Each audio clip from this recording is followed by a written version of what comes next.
Hello everyone, it's Jamal Thomas. Welcome to the Progressive Soapbox.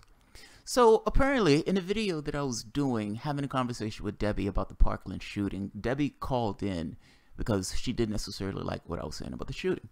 And like adults, like human beings and adults who are somewhat open-minded, they can have those conversations where they would go back and forth on with disagreement.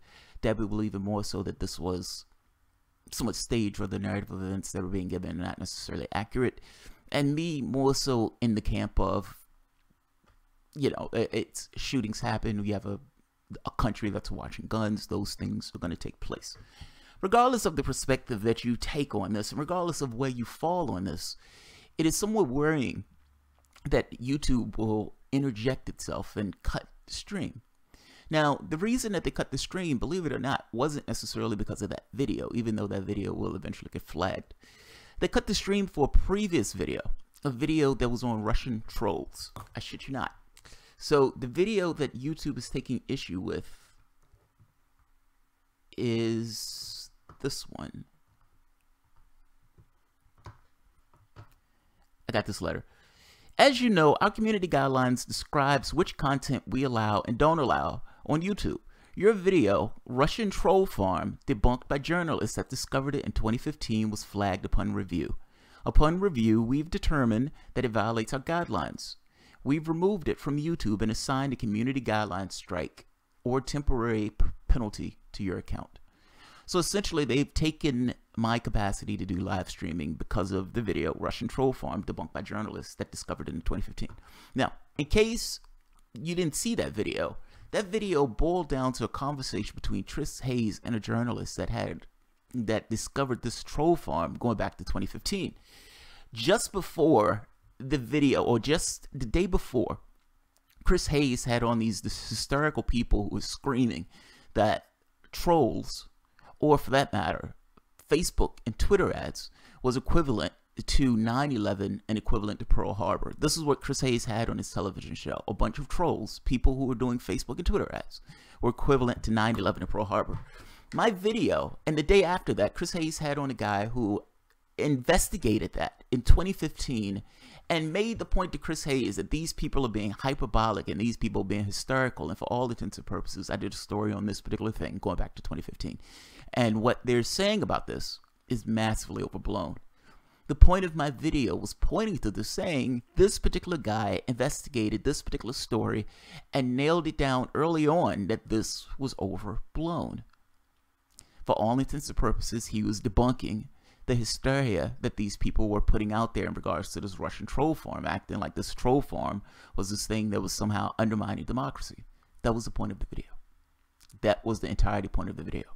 And they disliked, apparently, that video. Russian troll farm debunked by journalists that discovered it in 2015. A, he discovered it in 2015. B, he was debunking the hysteria that was surrounding this idea of this Russian troll farm. So, YouTube's issue with this was the Russia hysteria. So, YouTube is taking issue so much with the Russia hysteria that they literally banned live streaming capability. I thought it was the conversation with Debbie. At the time, I was like, they are literally paying attention to these things as they're going live. Not so much. It was something more ridiculous. I could kind of understand it if they were undermining it based on the Parkland shooting. If they said, okay, we don't like where this subject matter is going, this is getting into this kind of out there areas, even then you shouldn't take it down. Even then you should allow people to have their say. It's somewhat problematic when you're trying to suppress speech in this way. But to jump the shark on a video that was true, that actually pointed to something that was taking place on MSNBC and highlighted the fact that it was taking place on MSNBC, and that's the video they take down. That's embarrassing. That's embarrassing. So YouTube has essentially started to overtly censor their people, not just on things that they consider to be conspiracy theory, but on things that they just don't necessarily like. That is worrying. That is immensely worrying. So I am going to put the video with Debbie up. I think I'm going to put it up on BitChute, and I may put it up on Patreon because we finished the entirety of the conversation. And I have the video of the entirety of the conversation. Guys, what I will say is, if you were inclined to give either super cash on some of the videos, or if you were inclined to give something on the live streams themselves, I would say consider Patreon as a secondary source. And this is not just for me. This is just for the people who are doing videos and the content creators in and of themselves. If you're getting on subject matters that they themselves are bothered by or concerned with and they take issue with, they're willing to essentially take down and suppress that conversation and that speech, even when that speech is not risque. If that speech trespasses on even one of their narrative of events, and even when you kind of make this point that you have not proven your narrative of events and the things that are being pointed out are hysteria, it's absolute hysteria, YouTube is still willing to take that down. And because you're dealing with this kind of private corporation, they don't necessarily have to be accountable to the people who they're taking down. I've made this point before that there needs to be some kind of co-op, or there needs to be some kind of mass movement away from YouTube. Now, until that takes place, they will be able to essentially do whatever they want because you're stuck with that particular company. They've been able to get enough market share where they can essentially dictate policy, even though they're completely dependent upon the videos that the creators themselves are putting out. So, if it was me, and if I had full choice on this, I said it before, I've said it for months ago, there is something problematic with the way that YouTube, Twitter, and Facebook has control of the market share and the way they have control of the market share. And under no circumstances should they be pulling down videos. On this, I am a free speech extremist. If people want to have their say, if you want to go at people for the things that they're saying, the issue here is not really what people are saying. The issue here is the loss of legitimacy from all these other sources. In fact is, the very suppression of the speech is the thing that allows those things to prosper. Meaning the very thing that they're trying to get rid of by suppressing speech is the very thing that they themselves create, and they push forward that much more. So what I would say is, if you were willing to give it all during Super Cash, I would say switch that over to Patreon. I don't necessarily know how long the account is going to be down. I've appealed this particular decision. And like I said, the decision wasn't based on the video with Debbie. The decision was based on this thing with Russian trolls. Russian trolls. They're essentially bolstering the idea of Russian trolls, so much so they're willing to take down videos that are going at that particular narrative of events. That is fucking amazing.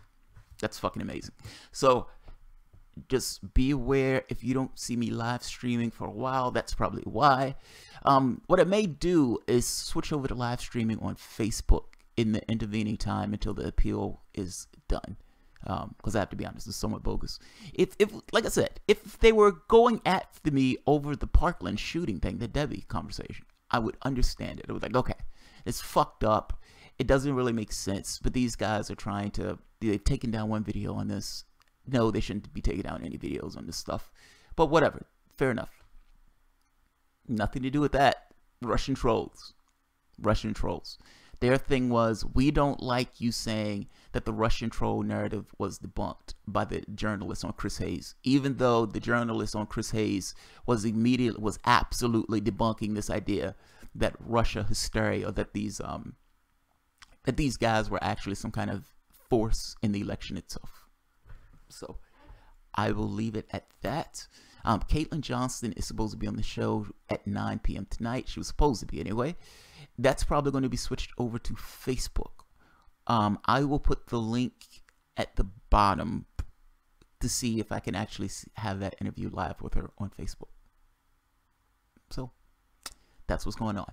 That's why the video was taken down. So I'll leave it at that. All right, guys, if you enjoy the content, feel free to share, like, subscribe, and of course, you can always support through Patreon. And at this point, it's either going to be Patreon or PayPal.